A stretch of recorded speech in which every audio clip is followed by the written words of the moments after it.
जय मसीह तपाईहरु सबैजनालाई येशू ख्रीष्टको नाउँमा आज म तपाईहरुको माझमा परमेश्वरको जीवित वचन लिएर आएको छु। वचनको विषय रहेको छ मण्डलीमा डिकनको भूमिका कस्तो हुनुपर्छ। पहिलो शताब्दीको मण्डलीमा चेलाहरूको संख्या बढ्दै गएकोले मण्डली र चेलाहरूको माझमा डिकनहरूको आवश्यक परेको थियो। पहिलो शताब्दीको मण्डली अथवा 6 अध्यायमा प्रेरित 6 अध्यायमा हजुरहरूले हेर्नुभयो भने त्यहाँ चेलाहरू प्रेरितहरू बढ्दै गएकोले गर्दा मण्डलीमा डिकनहरूको आवश्यक परेको छ। किनभनेदेखि ती प्रेरितहरूले वचन प्रचार गर्ने काममा प्रार्थनामा निरन्तर उहाँहरू लाग्नु परेकोले गर्दा अब डिकनहरूलाई चाहिँ उहाँहरूलाई सहायता गर्नको लागि नियुक्ति गर्नको लागि चाहिँ खाँचो थियो। र डिकनको भूमिका चाहिँ सधैँ प्रेरितहरूलाई सहायता गरिरहनु हो। विशेष गरेर डिकनको भूमिका मण्डलीमा जो तपाईँ डिकन हुनुहुन्छ भने त्यो डिकनको भूमिका चाहिँ के हो भन्दाखेरि डिकनले चाहिँ जहिले पनि के गर्नुपर्छ भन्दाखेरि प्रेरितहरूलाई जो तपाईभन्दा पनि समर्पित व्यक्ति तपाईको अगुवा हुनुहुन्छ उहाँलाई सहायता गर्नु चाहिँ तपाईको त्यो सहायता गर्ने चाहिँ मुख्य भूमिका हो। हालेलुया। अब प्रेरित 6 अध्यायको 5 बाट 6 पदसम्म म परमेश्वरको वचन हजुरहरूको माझमा पढिदिनेछु अनि पढेर केही कुराहरू यसबाट बताउनेछु। यसरी लेखेको छ प्रेरित 6 अध्यायको 5 र 6 पद। यो कुरा समूहका सबैलाई मन पर्यो र भेला भएका जम्मैलाई असल लाग्यो र तिनीहरूले पवित्र आत्मा र विश्वासले भरिपूर्ण भएका स्तेफनस, फिलिप, प्रखरस, निकनोर, तिमोन, पर्मिनास र एन्टिओखियाका यहुदी मत मान्ने निकोलाउसलाई छाने। तिनीहरूले यी मानिसहरूलाई प्रेरितहरूका सामुन्ने ल्याए र प्रेरितहरूले प्रार्थना गरे र यिनीहरूमाथि आफ्ना हात राखे। आमेन। यो डिकन नियुक्ति गर्नको लागि चाहिँ त्यहाँ समूहमा सरसल्लाह भएको थियो अनि सरसल्लाह हुँदा चाहिँ समूहका ती मानिसहरूलाई पनि एकदम मन पर्यो। मन परे पछाडि अब डिकन त नियुक्ति गर्नु पर्यो। अब कस्तो खालको डिकन नियुक्ति गर्ने भन्दाखेरि यहाँ हामीले हेर्यौं भनेदेखि पवित्र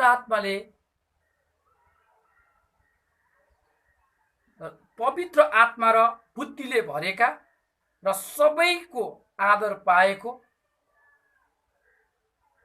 व्यक्तिहरू चाहिँ डिकन नियुक्ति गर्ने निर्णय पहिलो शताब्दीका प्रेरितहरूले अथवा त्यो समयका ती समर्पित अगुवाहरूले गर्नु भएको छ। आमेन।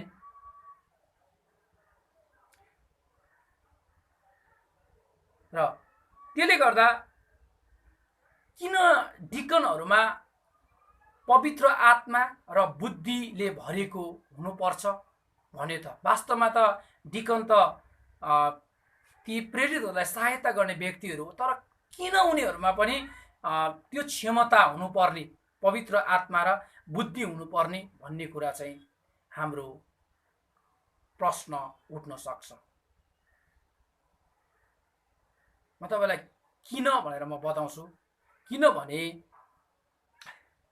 डिकनले सहायता गरे तापनि उसँग पवित्र आत्मा र बुद्धिले ऊ भरेको हुन नितान्त खाँचो थियो। किनकि बाइबललाई हामीले सन्दर्भमा बुझ्नुपर्छ। बाइबल पुरानो करारमा मूसाको समयमा इजरायलीहरूले परमेश्वरको आश्चर्य कामलाई बुझ्न सकेनन्। मोसाको समयमा बुझ्न सकेन। किन बुझ्न सकेन भन्दाखेरि त्यो समयका ती मानिसहरूसँग पवित्र आत्मा र बुद्धिले उनीहरू भरेको थिएन। हालेलुया, जे होस्, प्रभुको स्तुति होस्।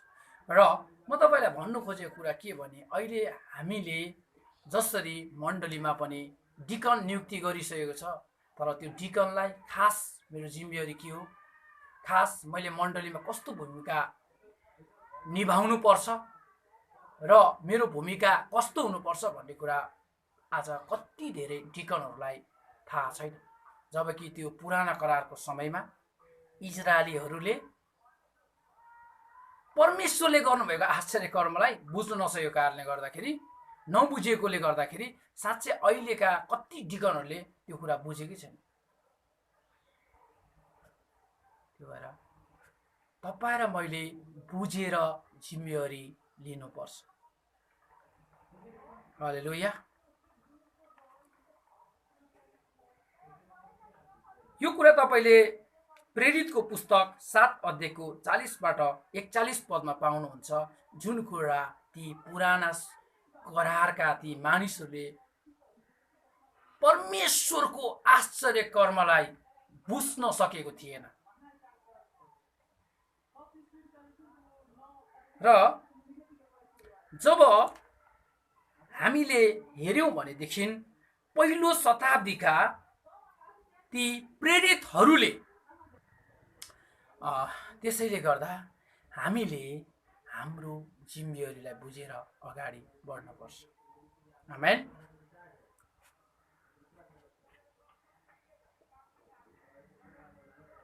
र अब यहाँ 7 जना डिकनहरू हामीले नियुक्ति गरेको कुरा प्रेरितको पुस्तक 6 अध्यायको 5 र 6 पदमा हामीले हेर्यौं। र म तपाईलाई के कुरा बताउनु गइरहेछु भनेदेखि, जब नियुक्ति भएर डिकनहरूले आफ्नो जिम्मेवारी सम्हालेर अगाडि बढ्ने क्रममा डिकनहरूको जीवनमा धेरै खतराहरू आयो। तीमध्ये एकजना डिकन स्तेफनसले आफ्नो ज्यानै त्यहाँ दिन परेको छ। किनभने यहाँ हामीले हेर्ने हो भनेदेखि त्यो डिकन स्तेफनस मारिने बेला साउलले उनीहरूको बस्तर कुरिराखेको थिए। यो कुरा तपाईँले प्रेरितको पुस्तक 7 अध्यायको 58 पदमा तपाईँले पाउनुहुन्छ। म तपाईँलाई बाइबल खोल्दिनँ, तपाईँले पाउनुहुन्छ। डिकन स्तेफनसलाई त्यहाँ मानिसहरूले, उहाँले त्यहाँ प्रचार गरेको कारणले गर्दाखेरि ढुङ्गाले हानेर त्यहाँ यहुदीहरूले चाहिँ डिकन स्तेफनसलाई, त्यो समयमा त्यो स्तेफनसलाई चाहिँ मारिएको छ। अनि मारिएको छ र किन भन्दाखेरि जब ऊ डिकन नियुक्ति भयो नि, अनि खतरा आयो। त्यो भएर जब हामी परमेश्वरका ती प्रेरितहरूबाट, जो समर्पित व्यक्ति, हाम्रा अगुवाहरूबाट हामी उहाँको हात राखेर उहाँले प्रार्थना गरेर हामीलाई सेवामा नियुक्ति गर्नुहुन्छ, अनि हाम्रो जीवनमा त्यो नियुक्ति सँगसँगै खतराहरू पनि हामीलाई पछ्याएर आइरहेको हुन्छ। त्यो कुराहरूलाई हामीले सामना गर्नुपर्छ। र त्यो सामना गर्ने क्रममा डिकन स्तेफनस शहीद हुनु पर्यो। र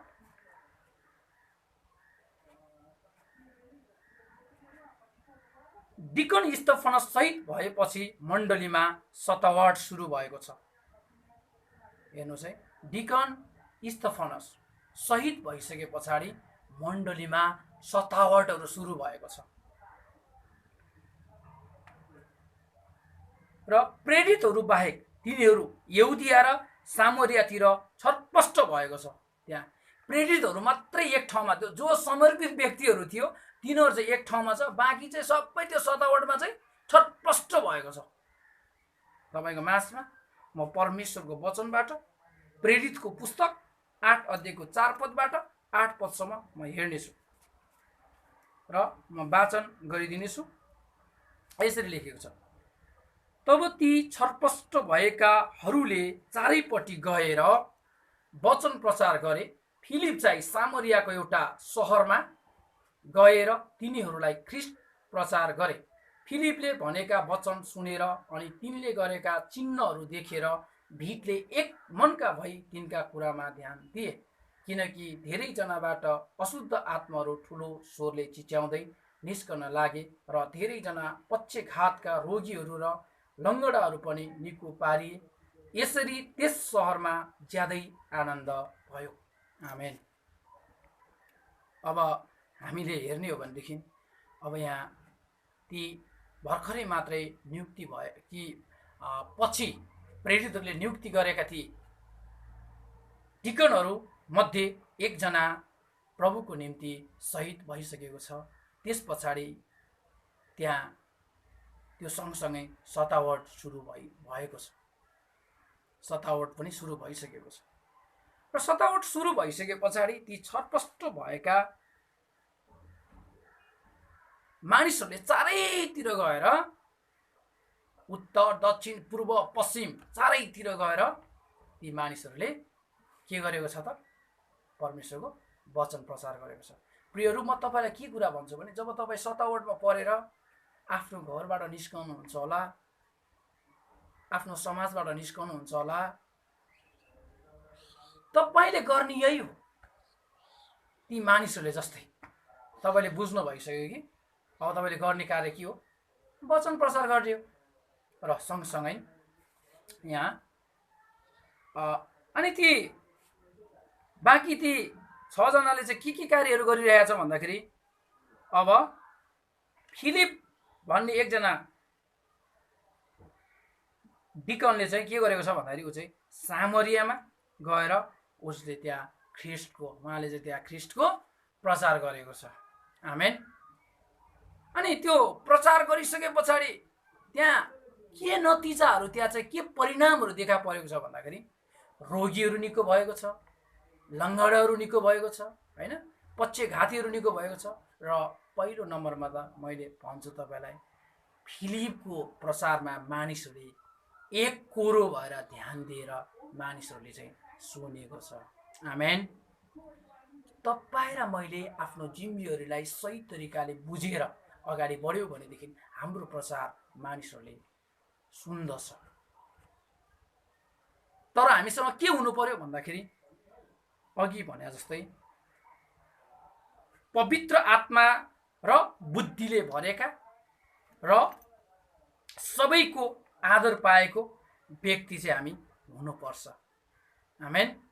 सबैको आदर पाएको व्यक्ति चाहिँ हामी हुनुपर्छ, अथवा सबैले माया गरेको व्यक्ति हामी हुनुपर्छ।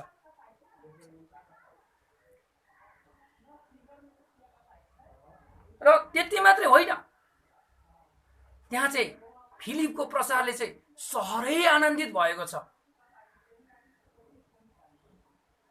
किनभने फिलिपमा पवित्र आत्मा र ऊ बुद्धि, पवित्र आत्माले भरेको थियो र ऊ बुद्धिले पनि भरेको थियो। किनभने यो कुरा महत्त्वपूर्ण कुरा छ। मण्डलीमा डिकनको भूमिका कस्तो हुनुपर्छ भन्दाखेरि यही नै हो। सतावटमा पर्दा पनि प्रभुको काम गर्न हामीले छोड्नुहुन्न। हामीभन्दा अगाडिका ती डिकनहरूले पनि त्यही कार्यहरू गरेको छ। वास्तवमा त डिकनले प्रेरितहरूलाई सहायता गरे पुग्ने थियो, तर पनि डिकनले त्यहाँ सहायता सँगसँगै प्रचारको कार्य पनि सुरु गरेको छ। आमेन। हामीले अनुसरण गर्नुपर्ने, हामीले आदर गर्नुपर्ने व्यक्तिहरू पहिलो शताब्दीका ती डिकनहरू हुन्। र त्यति मात्रै होइन, त्यहाँ सहर आनन्दित हुँदै त्यहाँ चाहिँ सिमोन भन्ने जादुगरले चाहिँ त्यो सहरमा चाहिँ जादु देखाएर चाहिँ उसले आफ्नो जीविकालाई पार्जन गर्ने कार्यहरू चाहिँ गर्दै थिए। अनि त्यो सँगसँगै सिमोनले आफ्नो शिक्षा र फिलिपको शिक्षासँग उसले त्यहाँ चाहिँ विचार गर्यो। त्यहाँ चाहिँ उसले फिलिपले प्रचार गरेको कुरालाई उसले ध्यान दिएर सुन्यो र आफूले गरेको प्रचार अनि उसले आफ्नो शिक्षा चाहिँ कमजोर देखेको कारणले गर्दा ऊ चाहिँ त्यहाँ परिवर्तन भएर सिमोन जादुगर पनि के त भन्दाखेरि फिलिपद्वारा नै येशू प्रभुको नाममा बप्तिस्मा लिएको छ। आमेन।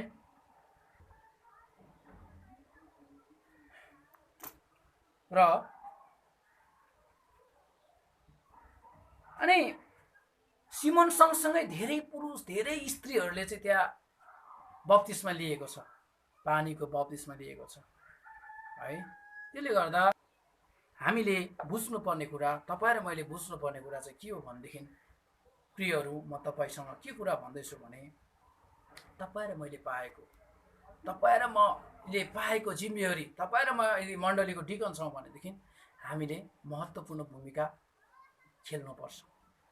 हामीले महत्त्वपूर्ण भूमिका, असल भूमिका खेल्नुपर्छ मण्डलीमा। त्यहाँ इथियोपियाली नपुंसकले परमेश्वरको वचन नबुझेकोले फिलिपले बुझाएको छ।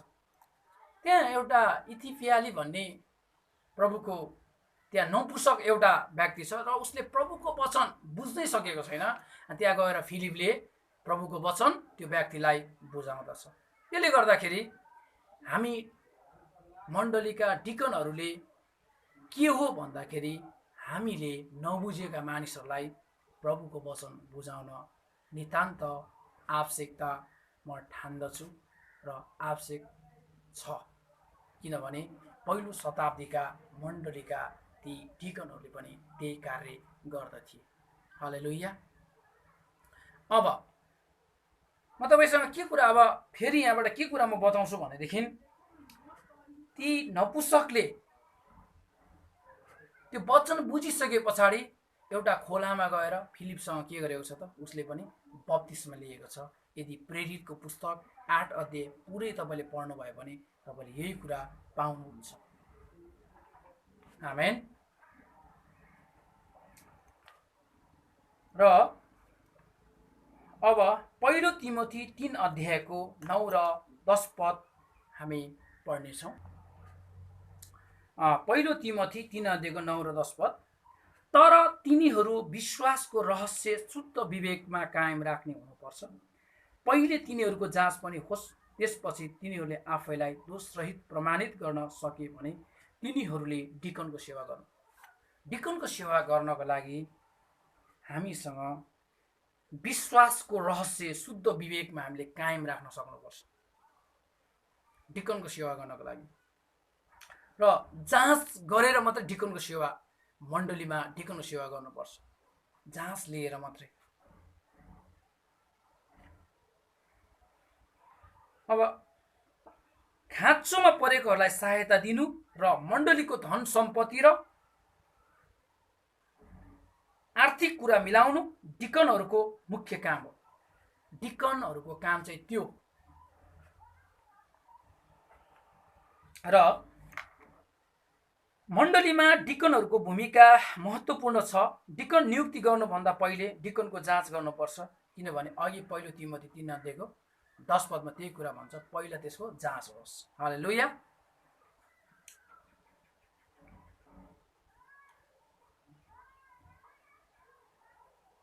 र पुरानो करारमा नि त्यही कुरा मूसालाई यित्रोद्वारा परमेश्वरले सिकाउनु भएको थियो। हामीले पुरानो करारमा प्रस्थान 18 अध्यायको 21 पद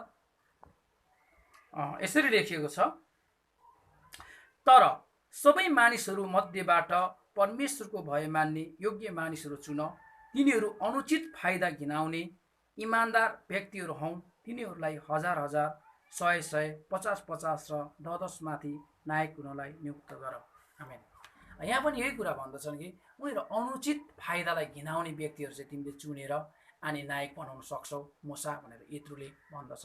त्यहाँ पनि पुरानो करारको समय पनि त्यहाँ जाँचकै कुरा आउँछ। के कुरा आउँछ भन्दाखेरि तिमीले त जाँच गरेको होला, यत्रो मानिसहरूलाई तिमीले नेतृत्व गरिसक्यो, यत्रो मानिसहरूलाई तिमीले नेतृत्व गरिसक्यो, को व्यक्ति तिम्रो नजरमा ठिक छ त्यही व्यक्तिलाई तिमीले नायक नियुक्ति गरिदेऊ भनेर यित्रोले मूसालाई सरसल्लाह दिँदछ। त्यो भएर पुरानो करारमा त्यही छ। त्यो भएर पहिलो शताब्दीको प्रेरितहरूले पनि प्रेरितहरूलाई पनि परमेश्वरले त्यही कुरा बताउनु भयो, डिकनहरूको चाहिँ जाँच हुन नितान्त खाँचो छ। त्यसले गर्दा अहिले पनि हामीले जाँच गरेर नै डिकन हुनुपर्छ। आमेन। अब नयाँ करारमा डिकनहरूले यहुदियामा सामरियामा ख्रिस्टको साक्षी दिएको छ। नयाँ करारमा पनि डिकनहरूले साक्षी दिएको छ। प्रेरितको पुस्तक 5 अध्यायको 39 पद। तर यदि यो परमेश्वरबाट हो भने त तपाईहरूले त्यसलाई रोक्न सक्नुहुन्न, नत्र त तपाईहरू परमेश्वरको विरुद्धमा उठेका ठहरिनुहुनेछ। आमेन। जब त्यहाँ प्रेरितहरूलाई सतावटहरू दिए मानिसहरूले परमेश्वरको कार्य गर्दै गर्दाखेरि, अनि गरिसके पछाडि यहाँ प्रेरितहरूले यहाँनिर यही कुरा भन्छ कि यदि साँच्चै नै परमेश्वरले यो समय तपाईँलाई दिनु नभएको भए चाहिँ सायद हुँदैन थियो होला। त्यसले गर्दाखेरि यदि परमेश्वरले दिनुभएको भने मात्रै हुन्छ, नत्र भने तपाईँलाई विफल हुन्छ। त्यही भएर यसले भन्नु खोजेको कुरा के हो भन्दाखेरि, प्रियहरू, हामी परमेश्वरबाट चुनिएको हुनुपर्छ। चुनिएको हो कि होइन भन्ने कुरा चाहिँ अघि त्यहाँ माथि मैले तपाईँलाई बताइसकेँ। पवित्र आत्माले र बुद्धिले भरेको हुनुपर्छ र सबैले आदर गरेको हुनुपर्छ। आमेन। त्यो चाहिँ चुनिएको व्यक्ति हो। र डिकनहरूको जाँच किन हुनुपर्छ?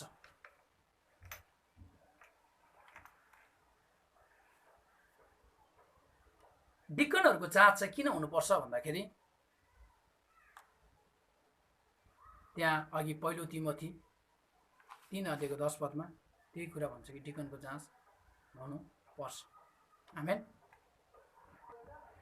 डिकनको जाँच भइसके पछाडि मात्रै हामीले हाम्रा प्रेरितहरूले डिकनमाथि हात राखेर प्रार्थना गर्दा चाहिँ बाइबलले सेवकाई हुँदछ। आमेन। प्रेरित 13 अध्यायको 2 पदमा यसरी लेखेको छ, तिनीहरूले प्रभुको आराधना गरिरहेका र उपवास बसिरहेका बेला पवित्र आत्माले भन्नुभयो, मेरो निम्ति बारनबास र साउललाई त्यस कामको लागि अलग गर जुन कामको निम्ति मैले तिनीहरूलाई बोलाएको छु। आमेन।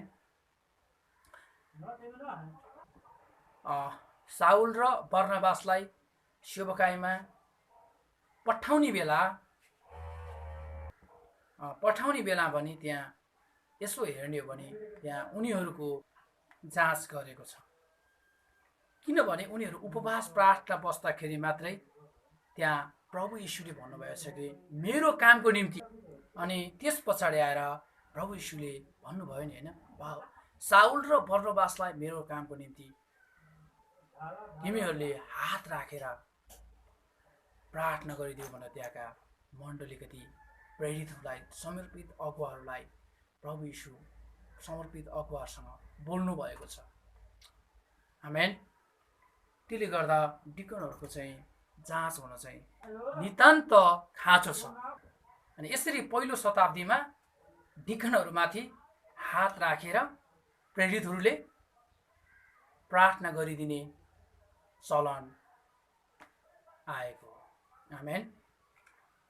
र मण्डलीमा डिकन नियुक्ति गर्न डिकनको जाँच हुन नितान्त आवश्यक छ। पहिलो तिमोथी 5 अध्यायको 22 पदमा हामी हेर्नेछौँ। पहिलो तिमोथी 5 अध्यायको 22 पद, कसैमाथि हात राख्ने काममा हतार नगर, कुनै मानिसको पापमा सहभागी नहो, आफूलाई पवित्र राख। आमेन। त्यसले गर्दाखेरि हामीले यहाँनिर बाइबलले त स्पष्ट भनेको छैन, कसैमाथि हात राख्दाखेरि चाहिँ हामीले के हो भने बुझेर मात्रै त्यो व्यक्ति पवित्र आत्माले भरेको छ कि छैन, त्यो व्यक्तिको बुद्धिले त्यो व्यक्ति भरेको छ कि छैन, त्यो कुराहरूलाई हेरेर मात्रै हामीले हात राख्नुपर्छ। नत्र भनेदेखि हामी पनि त्यसको पापसँग के हुन्छ त सहभागी हुन्छौँ भनेर यो तिमोथीको पुस्तकको 5 अध्यायको 22 पदले तपाईँ र मलाई प्रष्ट पार्दछ। आमेन। जो पाए त्यसलाई हात राख्ने काम राम्रो होइन, जो पाए त्यो व्यक्तिलाई डिकन नियुक्ति गर्न राम्रो हुँदैन। फ्रीहरू म यो कुरा एकदम बताउँदछु तपाईँलाई वचनबाट। किनभने बाइबलले अनुसारको जीवन हुनुपर्छ। र डिकन नियुक्ति गरिने समयमा डिकनले आफ्नो पापहरू स्वीकार गर्नुपर्छ। पहिलो यूहन्ना 1:9 पहिलो यूहन्ना 1:9 यदि हामीले आफ्ना पापहरू स्वीकार गर्यौं भने उहाँले हाम्रा पाप क्षमा गर्नुहुन्छ र सबै अधर्मबाट हामीलाई शुद्ध पार्नुहुन्छ, किनकि उहाँ विश्वासयोग्य र धर्मी हुनुहुन्छ। आमेन। डिकन नियुक्ति गर्दा आफूले गरेका भुलहरू, पापहरू डिकनले स्वीकार गर्नुपर्छ, किनभने पहिलो यूहन्ना 1:9 पनि त्यही कुरा भन्दछ कि गरिएका पापहरू यदि भुलहरू स्वीकार गर्यो भने प्रभु येशूले क्षमा दिनुहुन्छ। आमेन। त्यसले गर्दा जो प्रेरितहरू, जो समर्पित व्यक्ति, समर्पित अगुवाहरू हुनुहुन्छ अनि उहाँहरूले डिकन अभिषेक गर्दाखेरि डिकनहरूलाई आफ्नो पाप स्वीकार गर्ने मौका दिनुपर्छ। आमेन। र अब डिकनहरूले भुल्नै नहुने कार्यहरू 4टा छ, म तपाईको माझमा बताउने छु। 1 नम्बरमा प्रेरितहरूलाई सहायता गर्नुपर्छ डिकन नियुक्ति भएपछि। 2 नम्बरमा बाँडिने कुरामा अघि हुनुपर्छ डिकन नियुक्ति भए पछाडि। र 3 नम्बरमा कमजोरी मानिसहरूलाई सिकाउन सक्ने हुनुपर्छ। र 4 नम्बरमा चाहिँ डिकन धैर्य धारणा गर्ने हुनुपर्छ। हालेलुया। म तपाईसँग आज डिकन मण्डलीमा डिकनको भूमिका कस्तो हुनुपर्छ भन्ने विषयमा बोल्दै थिएँ।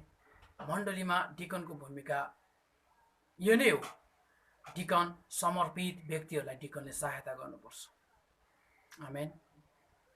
प्रभुलाई धन्यवाद भएको होस्। प्रभुको वचनबाट हामी सबैलाई परमेश्वरले आशीर्वाद दिउन्। यहाँहरू सबैलाई फेरि पनि